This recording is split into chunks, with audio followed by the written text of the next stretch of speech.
इसीलिए तो बरेली के ताजदार इमाम अहमद रजा खान पुकार उठते हैं, या रसूल अल्लाह, सरफर कहूँ के मालिको, मौला कहूँ तुझे, बागे खलील का गुले ज़ैबा कहूँ तुझे, तेरे तो वस्फ ऐबे तनाही से है बरी, हैरा हूँ मेरे शाह, मैं क्या क्या कहूँ तुझे।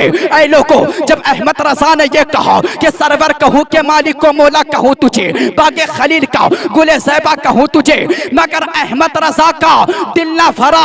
फिर अहमद रजा ने कलम उठाया और लिख दिया, लेकिन रजा ने खत्मे सुखन इस पे कर दिया, खालिक का बंदा, खल्क का आका कहूँ तुझे, और या रसूल अल्लाह, तू जिंदा है वल्लाह, तू जिंदा है वल्लाह, मेरे चश्मे आलम से छुप जाने वाले। नारे तकबीर, नारे तकबीर, नारे। अल्लाह ताला फरमाता है अपने बंदों से, मेरे बंदो, जो तुम मेरे महबूब के वसीले से मुझसे अर्ज करोगे तो रहमत तुम्हारे ऊपर पलट जाएगी। सुभान अल्लाह, और उस रहमत का फायदा तुम्हें मिल जाएगा। अब तवज्जो सुनिएगा। ऐ लोगों, रहमत की बात आ गई तो सुनते चलिए। आइए देखिए रहमत का फायदा कैसे मिलता है। मुशर्रफ भाई, मैं तवज्जो चाहता हूँ। दुरूद पाक की बात आ गई तो सुनते चलिए ताकि ईमान आपका ताज़ा हो जाए। मेरे दोस्तों, दुरूद एक ऐसा अमल हमको और आपको मिल रहा है कि नमाज हम पढ़ते हैं मगर हमें यकीन नहीं कि हमारी नमाज कबूल हो रही है कि नहीं। बात है कि नहीं। हम रोज़ा रखते हैं मगर हमें इल्म नहीं कि हमारा रोज़ा कबूल हो रहा है कि नहीं।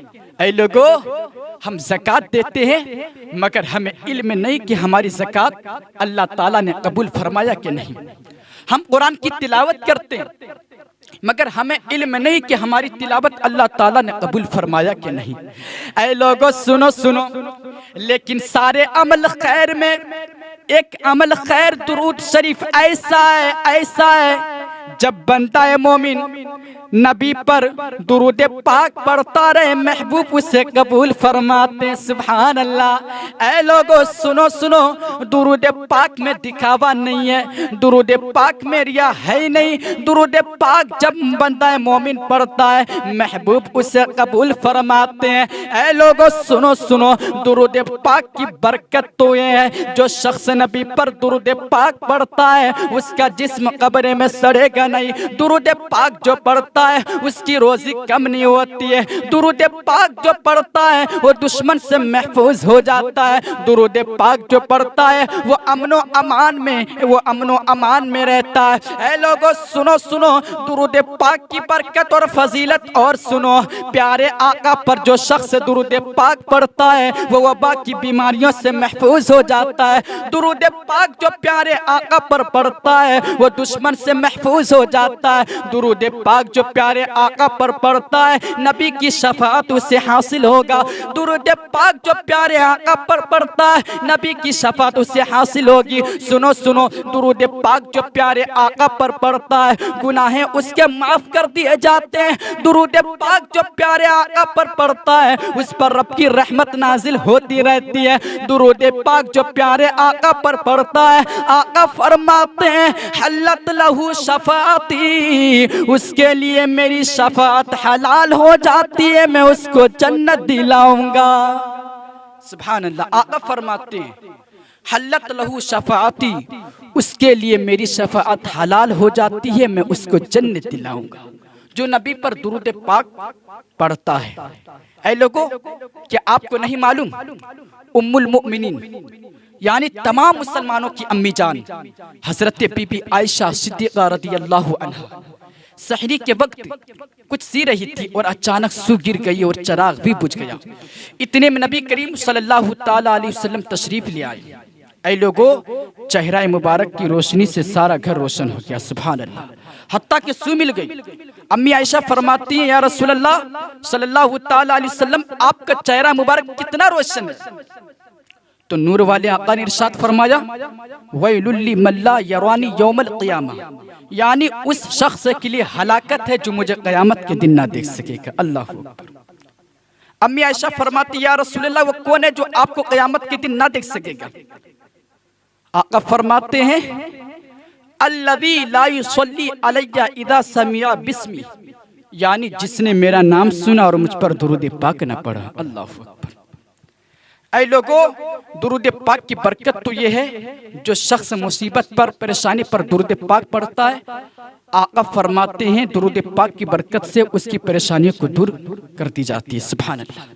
इसलिए तो हम लोगों को हर वक्त ही कहना चाहिए। क्या कहना चाहिए? सुने, शायर ने नक्शा खींचा है। क्या खींचा है? सुने और मोहब्बत से बोल दीजिए या रसूल अल्लाह। शायर कहता है, नामे मुहम्मद कितना मीठा मीठा लगता है, नामे मुहम्मद कितना मीठा मीठा लगता है, नामे मुहम्मद कितना मीठा मीठा लगता है, नामे मुहम्मद कितना मीठा मीठा लगता है, प्यारे नबी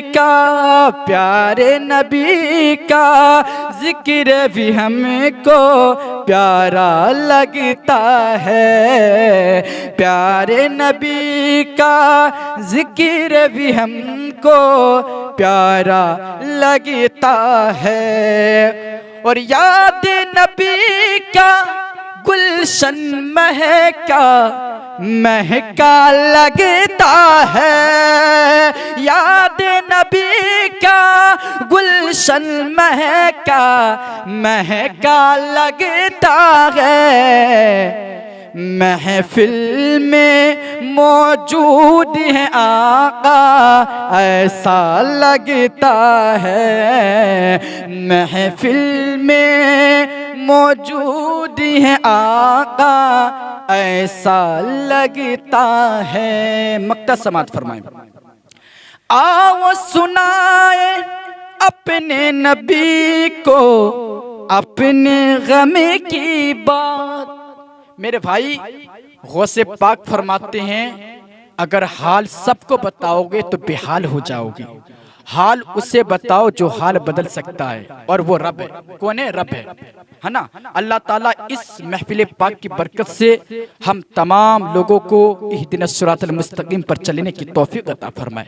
मक्ता सुने, आओ सुनाए अपने नबी को अपने गम की बात, उनके अलावा कौन जियाई अपना लगता है, उनके अलावा कौन नियाजी अपना लगता है, नामे मुहम्मद कितना प्यारा प्यारा लगता है। मेरे भाई, मैं बता दूं आपको, अगर आप नबी को ख्वाब में देखना चाहते हैं तो आप 5 वक्त की नमाज बाजमात के साथ अदा कीजिए, बाजमात अदा कीजिए और कसरत से नबी पर दुरूद पाक पढ़िए। इंशाअल्लाह फिर नबी को आप ख्वाब में देख लीजिएगा। ऐ लोगों, दुरूद पाक की बरकत तो ये है, जरा तवज्जो के साथ आप सुनिएगा। हुजूर सल्लल्लाहु ताला अलैहि वसल्लम की बारगाह में हजरत सैयद अहमद कबीर रिफाई रहमतुल्लाहि ताला अलैह हाजिर हुए, जो सरकार गौसे आजम बड़े पीर दस्तगीर के हम असर बुजुर्गों में से हैं और गौसे पाक के रिश्तेदारों में से हैं। ऐ लोगों, हजरत सैयद अहमद कबीर रिफाई रहमतुल्लाहि ताला अलैह जब हज करने के लिए तशरीफ ले गए और सरकार की बारगाह में हाजिर होते हैं, और सरकार की बारगाह में हाजिर होकर सलातो सलाम अर्ज करने गए। अर्ज करते, या रसूल अल्लाह, अभी तक तो मैं आप पर दूर से सलाम पढ़ता था, या रसूल अल्लाह आज मैं आपके रोज़े अनवर के सामने आपसे सलाम अर्ज कर रहा हूँ। या रसूल अल्लाह, आप अपने दस्ते पाक को अपने कब्र अनवर से बाहर निकालिए, या रसूल अल्लाह मैं बोसा लूंगा। ऐ लोगों, हजरत सैयद अहमद कबीर रिफाई जब अपने आका की बारगाह में अर्ज करते हैं, दिल से जो आवाज निकलती है असर रखती है, पर नहीं ताकत परवाज मगर रखती है। और आला हजरत फरमाते हैं, या रसूल अल्लाह, फरियादे उम्मती जो करे हाले जार में, मुमकिन नहीं कि खैर बशर को खबर ना हो।